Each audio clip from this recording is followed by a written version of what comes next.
O Concello de Pontevedra acaba de aprobar a vindeira oferta de emprego público na que se convocan 44 novas prazas, o que supón cubrir a maior parte das vacantes da relación de postos de traballo do Concello.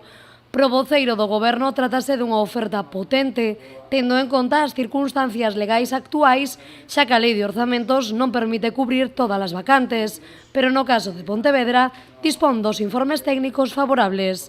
O 50% destas prazas son de brigadas municipais. Mais do 50%, en concreto 23, son prazas das brigadas municipais. É dicir, daqueles traballadores que se dedican ao mantenimento dos espacios e edificios públicos.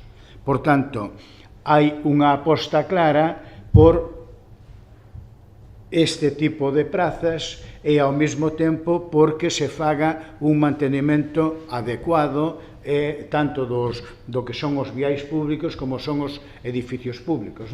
Estas 44 prazas, das que o 50% son libres e o resto de promoción interna, suporán arredor do 9% do persoal municipal e estes postos cubriránse ao longo dos 2 vindeiros anos. As prazas que se ofertan son as seguintes: 7 administrativos, 3 auxiliares, 2 subalternos, 2 enxeñeiros informáticos, un enxeñeiro de obras públicas, un animador sociocultural, 3 oficiais de policía, 5 policías, un técnico de sinalización, un mestre electricista, 2 oficiais electricistas, un sepultureiro, 2 conductores e 11 operarios.